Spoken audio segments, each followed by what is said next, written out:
Good morning. ഭക്തിസാന്ദ്രമായ ഒരു ദിവസത്തിലേക്ക് എല്ലാവർക്കും സ്വാഗതം. നാട്ടിലുള്ളപ്പോൾ അമ്പല ദർശനം ഒരു പ്രധാന പരിപാടിയാണ് കേട്ടോ. എന്റെ ഇഷ്ടം കൊണ്ടാണോ അമ്മയുടെ നിർബന്ധം കൊണ്ടാണോ എന്ന ചോദ്യത്തിന് ഇപ്പോഴും ഉത്തരം കിട്ടിയിട്ടില്ല. ഉറക്കത്തിൽ നിന്ന് എണീക്കുമ്പോൾ തന്നെ അന്നത്തെ ദിവസം കുറച്ച് ആക്റ്റീവായിട്ടിരിക്കാൻ വേണ്ടിയിട്ട് അല്ലറ ചില്ലറ എക്സസൈസ് ഒക്കെ ചെയ്യുന്നത് വളരെ നല്ലതാട്ടോ. നമ്മുടെ കഴുത്തും കൈയും കാലും എല്ലാം ഒന്ന് സ്ട്രെച്ച് ചെയ്ത് കഴിഞ്ഞ് കഴിഞ്ഞാൽ തന്നെ ആ ഒരു ഉറക്കച്ചടവൊക്കെ പെട്ടെന്ന് മാറി കിട്ടും. അതിന്റെ കൂടെ തന്നെ കുറച്ച് ഡീപ്പ് ബ്രീത്ത് എക്സസൈസും കൂടെ എടുത്തു കഴിഞ്ഞാൽ നമ്മുടെ മെന്റൽ ഹെൽത്തും കുറച്ച് ഇമ്പ്രൂവ് ആവും കേട്ടോ.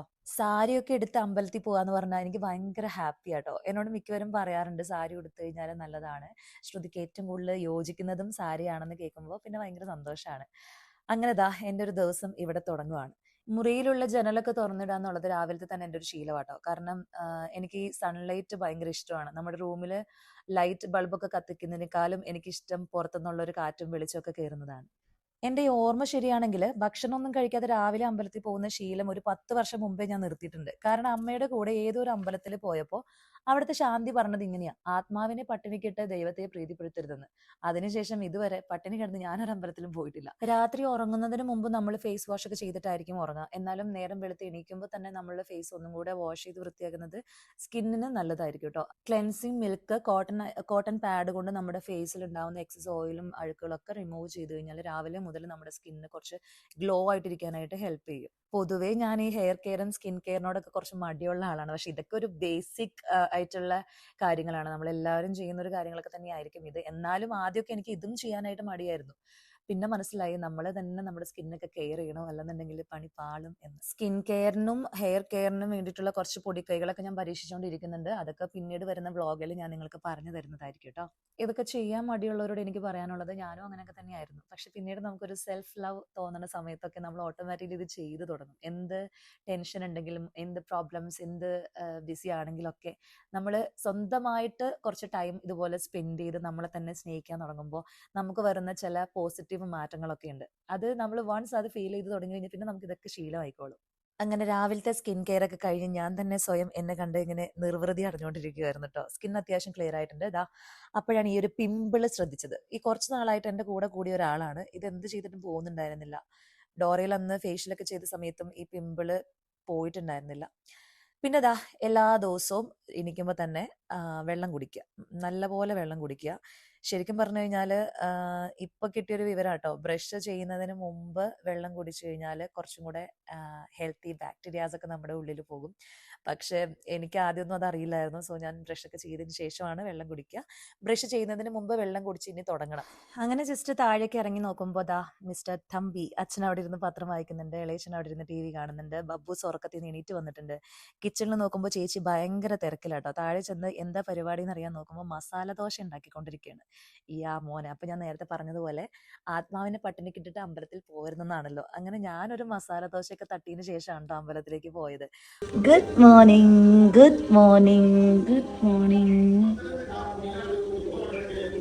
കിടന്നു കിടന്നു കിടന്നു.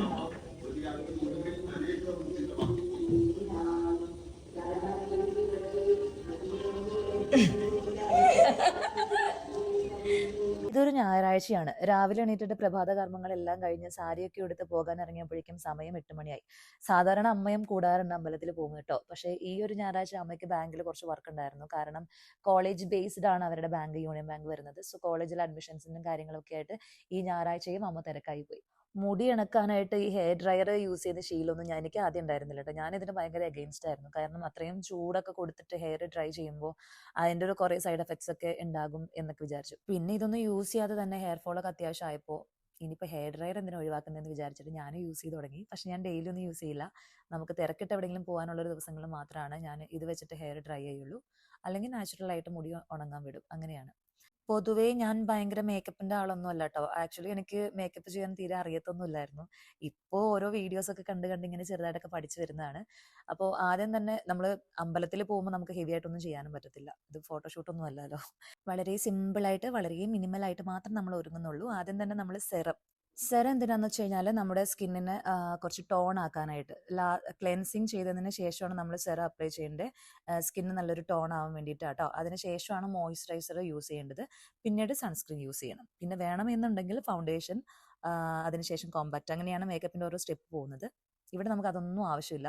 സോ ഞാൻ ആദ്യം തന്നെ സെറം അപ്ലൈ ചെയ്തു, പിന്നീട് മോയ്സ്ചറൈസർ ഇട്ടു. പിന്നെ ഓഫ് കോഴ്സ് നമ്മൾ വെയിലത്തുനിന്നല്ല, നമ്മൾ സണ്ണിന് താഴെ നമ്മൾ പുറത്ത് പോവുകയാണെങ്കിൽ തന്നെ നമ്മൾ സൺസ്ക്രീൻ മസ്റ്റായിട്ട് യൂസ് ചെയ്യണം. പക്ഷേ സംടൈംസ് ഞാൻ അതും മറക്കാറുണ്ട്. ഇന്ന് ഞാൻ അത് ഇട്ടോ ഇല്ല എന്നുള്ളത് എനിക്ക് ഓർക്കാത്തത് കൊണ്ടാണ് ഞാൻ ആ വീഡിയോയിൽ പറയാത്തത് കേട്ടോ.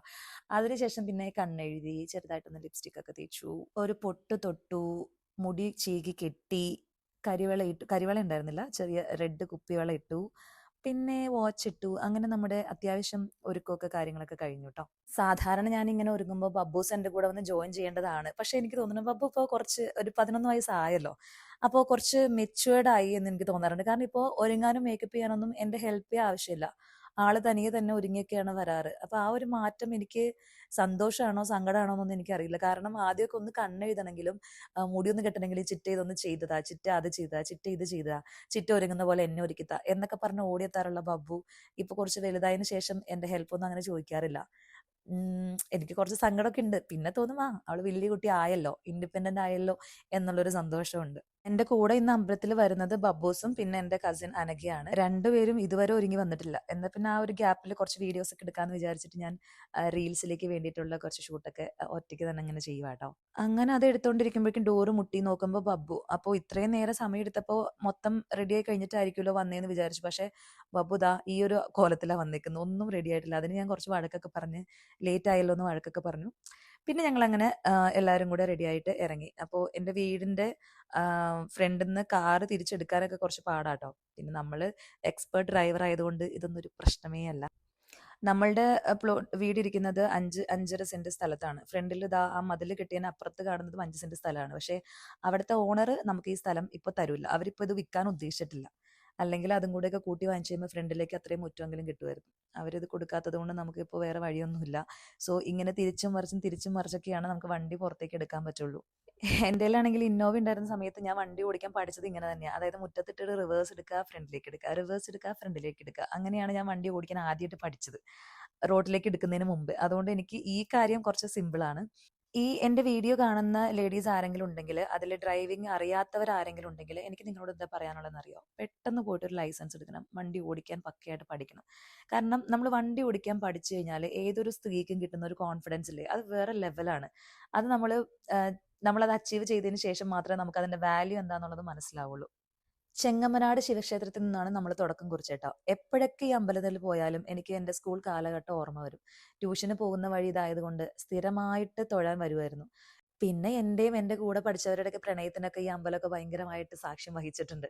അന്ന് കാലത്തൊക്കെ നമുക്ക് പബ്ലിക്കിൽ നിന്ന് സംസാരിക്കാനൊക്കെ ഭയങ്കര പേടിയുള്ള സമയമായിരുന്നല്ലോ. നമ്മുടെ നാട്ടുകാരെ പേടിക്കണം, വീട്ടുകാരെ പേടിക്കണം, എല്ലാവരും പേടിക്കണം പ്രേമം എന്ന് പറയുമ്പോൾ. പക്ഷെ അന്നൊക്കെ ആകെ കാണാൻ കിട്ടുന്ന ഒരു അവസരം, അല്ലെങ്കിൽ എന്തെങ്കിലും 2 വാക്ക് സംസാരിക്കാൻ കിട്ടുന്ന ഒരു അവസരമൊക്കെ അമ്പലത്തിലൊക്കെ വരുമ്പോഴാണ്. അപ്പോൾ ഇങ്ങനെ രസമായിരുന്നു. കാരണം സ്കൂളിൽ പഠിക്കുമ്പോഴൊക്കെ ചെറിയ കടലാസിലൊക്കെ വൈകുന്നേരം 5 മണിക്ക് അമ്പലത്തിൽ വരണം അങ്ങനെ എഴുതിയിട്ടിട്ടുള്ള കുറിപ്പുകളൊക്കെ വെച്ചിട്ട് ആ ഒരു സമയം 5 മണി കാത്തിരുന്ന അമ്പലത്തിൽ പോയി ഒരു 5 മിനിറ്റ് സംസാരിക്കാൻ കിട്ടുന്ന ഒരു സമയം എന്നൊക്കെ പറഞ്ഞു കഴിഞ്ഞാൽ അതൊക്കെ നമ്മൾ ആലോചിക്കുമ്പോൾ ഇന്നത്തെ പ്രണയവും അന്നത്തെ പ്രണയവും തമ്മിലുള്ള വ്യത്യാസം വളരെ വലുതാണ്. അത് ഇന്നത്തെ ഒരു കാലഘട്ടത്തിലുള്ള കുട്ടികൾക്കൊന്നും അന്നത്തെ ഈ നൊസ്റ്റാൾജിക് പ്രണയത്തിന്റെയും അല്ലെങ്കിൽ ഈ സംസാരിക്കാൻ പേടിക്കുമ്പോൾ വീണ് കിട്ടുന്ന ആ ചെറിയ നിമിഷങ്ങളൊക്കെ അതിന്റെ ഒന്നും വില ഇന്നത്തെ ആൾക്കാർക്ക് പറഞ്ഞാൽ മനസ്സിലാവില്ല. ഇന്ന് നമുക്ക് വാട്സപ്പ് ഉണ്ട്, എന്തും വിരൽ തുമ്പിലിരിക്കുവാണ് കമ്മ്യൂണിക്കേഷൻ ചെയ്യാനുള്ള എല്ലാ സൗകര്യവും കാര്യങ്ങളൊക്കെ. അന്ന് അങ്ങനെ ആയിരുന്നില്ലല്ലോ. ഓക്കെ, ബൈ ദ വേ, നമ്മുടെ അമ്പലത്തിന്റെ ബാക്കിലുള്ള കുളമാണ്. എനിക്ക് തോന്നുന്നു ഇതുവരെ ഞാൻ ഈ കുളത്തിലേക്ക് ഇറങ്ങിയിട്ടില്ല പേടിച്ചിട്ട്. പക്ഷെ ഇന്നിപ്പോ കൂടെ ഇവരുള്ളതിന്റെയും പിന്നെ വീഡിയോ വ്ലോഗ് എടുക്കുന്നതിന്റെ ഒരു ധൈര്യത്തിലൊക്കെയാണ് ഈ കുളത്തിലേക്ക് ഇറങ്ങി. അങ്ങനെ കുളത്തിലിറങ്ങി കൈയും കാലൊക്കെ കഴുകി ഞങ്ങൾ നേരെ അമ്പലത്തിലേക്ക് തൊഴാനായിട്ട് പ്രവേശിച്ചു കേട്ടോ. ചെങ്ങമനാട് അമ്പലത്തിൽ എന്ന് പറഞ്ഞു കഴിഞ്ഞാൽ ബാക്കിൽ കൂടെയാണ് നമുക്ക് കയറാൻ പറ്റുക, ബാക്കിലൂടെയാണ് നമുക്ക് തൊഴുത് തുടങ്ങുക. ഞങ്ങളുടെ നാട്ടിൽ അത്യാവശ്യം വലിയ അമ്പലം കേട്ടോ ചെങ്ങമനാട്. അത്യാവശ്യമല്ല, എനിക്ക് തോന്നുന്നു നമ്മുടെ നാട്ടിലെ ഏറ്റവും വലിയ അമ്പലം തന്നെ ചെങ്ങമനാട് ഈ ക്ഷേത്രമാണ് ഉള്ളത്. ഡിസംബർ കാലഘട്ടത്തിലാണ് ഇവിടുത്തെ ഉത്സവം നടക്കുക. ഭയങ്കര രസമുള്ള ഉത്സവം കേട്ടോ. അതായത് ഒത്തിരി ആളുകളെല്ലാം വന്ന് കൂടുന്ന 10 ദിവസം നീണ്ടു നിൽക്കുന്ന ഉത്സവമാണ് ചെങ്ങമനാട്ടത്. എല്ലാ കൊല്ലവും എനിക്ക് അറ്റൻഡ് ചെയ്യാനൊന്നും പറ്റാറില്ല, കൂടാൻ പറ്റാറില്ല. പക്ഷെ ചില സമയങ്ങളിലൊക്കെ ഞാൻ നാട്ടിലുള്ള ടൈമാണെങ്കിൽ ഉത്സവം ഒന്നും ഒരിക്കലും മിസ് ചെയ്യാറില്ല. എല്ലാ പ്രാവശ്യം വരുമ്പോൾ ഇവിടെ വരാറുണ്ട്. പിന്നെ എന്താ, ഇനിയിപ്പോൾ നമ്മൾ പോകുന്നത് മുനിക്കലാണ്. മുനിക്കൽ എന്ന് പറഞ്ഞാൽ പണ്ട് ജംഗമ മഹർഷി തപസ്സിരുന്ന സ്ഥലം എന്നൊക്കെയാണ് അത് അറിയപ്പെടുന്നത്. വലിയൊരു പാറേൻ്റെ മുകളിൽ അമ്പലമാണ്. വിഷ്വലി അടിപൊളിയാണ്. ഇതിനു മുമ്പ് ഞാൻ റീൽസൊക്കെ അവിടെ ഷൂട്ട് ചെയ്തിട്ടപ്പോഴും കുറേ പേര് എനിക്ക് ഇൻബോക്സിലൊക്കെ ചോദിച്ചു അത് ഏത് അമ്പലം, നല്ല രസമുണ്ട്, എവിടെയാണെന്നൊക്കെ. അത് ഞങ്ങളുടെ നാട്ടിൽ തന്നെയുള്ള ചെങ്ങമനാട് തന്നെയുള്ള മുനിക്കൽ ക്ഷേത്രമാണ്. മുരുകനാണ് അവിടെ പ്രതിഷ്ഠ കേട്ടോ. സോ ഇവിടെ ഇപ്പോൾ നമ്മൾ ചെങ്ങമനാട് നിന്ന് ഇറങ്ങി ഇനി നേരെ മുനിക്കൽ പോവാണ്. അവിടുത്തെ കാഴ്ചകൾ കാണിക്കാം.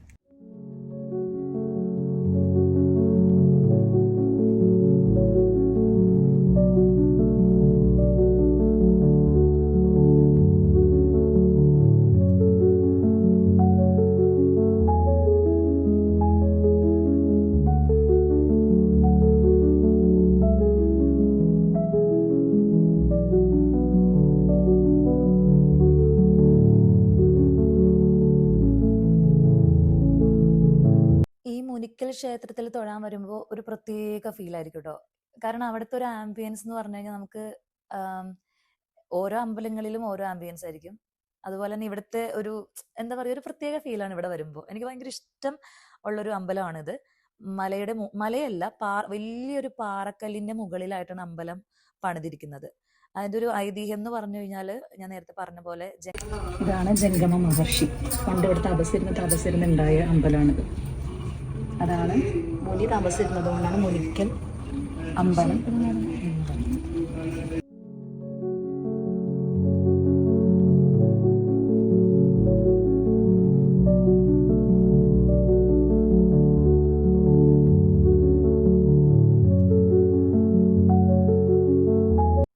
ഇന്ന് നമ്മൾ 3 അമ്പലങ്ങളിൽ തൊഴാനായിരുന്നു പ്ലാൻ. അതിൽ അവസാന അമ്പലമാണ് ഇത്. കൃഷ്ണക്ഷേത്രമാണ്. എൻ്റെ വീടിനോട് ചേർന്നിട്ടുള്ള ഒരു അമ്പലം കേട്ടോ. എൻ്റെ മുറിയിൽ നിന്നും ജനാല തുറക്കുമ്പോൾ നേരെ ഈ അമ്പലത്തിലേക്കാണ് കാഴ്ച. ഭയങ്കര ഫേവറേറ്റ് ആയിട്ടുള്ള ഒരു അമ്പലമാണ്. ഈ കാണുന്നതാണ് എൻ്റെ വീട്. അപ്പോൾ ഇത് ഒത്തിരി അടുത്തായിട്ടുള്ള ഒരു അമ്പലം ആയതുകൊണ്ടും പിന്നെ ചെറുതിലേ മുതൽ ഇവിടെ വരുന്നത് കൊണ്ടും പ്രിയപ്പെട്ട ഒരു സ്ഥലം തന്നെയാണിത്. ഇപ്പൊ ഞാൻ ചെയ്തത് കുന്നിക്കുരു വാരുക എന്നുള്ളതാ. കുന്നിക്കുരു വാരുന്നത് എന്തിനാന്ന് വെച്ച് കഴിഞ്ഞാൽ ആ ഉരുളിയിൽ നിറയെ കുന്നിക്കുരുകളായിരിക്കും. കുന്നിക്കുരു വാരി കഴിഞ്ഞാൽ നമുക്ക് കുസൃതി കൂടും എന്നാണ്. നമ്മളുടെ കയ്യിലുള്ള കുസൃതികളും വികൃതികളൊക്കെ കൂടും. അത് കുഞ്ഞ് പ്രായത്തിൽ കുട്ടികളെ കൊണ്ട് ചെയ്യിക്കുന്ന ഒരു കാര്യമാണ്. പക്ഷെ ഞാൻ എപ്പോൾ അമ്പലത്തിൽ വന്നാലും ഞാൻ ഈ കുന്നിക്കുരു വരാതെ പോവാറില്ല. അതുകൊണ്ട് കുറെ കുസൃതിയും വികൃതിയൊക്കെ ഇങ്ങനെ കൂടിക്കൊണ്ടിരിക്കുകയാണ്. പിന്നെ എപ്പോൾ വന്നാലും ഞാൻ കുറച്ചും കൂടെ ഭയഭക്തിയോടെ പ്രാർത്ഥിക്കുന്ന ഒരിടമുണ്ട്, നാഗത്താന്മാരിരിക്കുന്ന സ്ഥലം. കാരണം സ്വപ്നത്തിൽ പോലും എനിക്ക് അത്രയധികം പേടിയാണ് പാമ്പിനെ. അപ്പോൾ സ്വപ്നത്തിൽ പോലും സർപ്പത്തിനെയോ പാമ്പിനെയോ കാണിക്കല്ലേ എന്ന് ഞാനിങ്ങനെ എപ്പോഴും വഴിപാടിട്ട് പ്രാർത്ഥിക്കുന്ന ഒരു സ്ഥലമാണ് ഗൈസ്. അപ്പോൾ ഇതാണ് ഞങ്ങളുടെ കൃഷ്ണക്ഷേത്രം. ഇവിടെ നിന്ന് നേരെ അങ്ങോട്ടേക്ക് നോക്കി ഞങ്ങളുടെ വീടാണ്.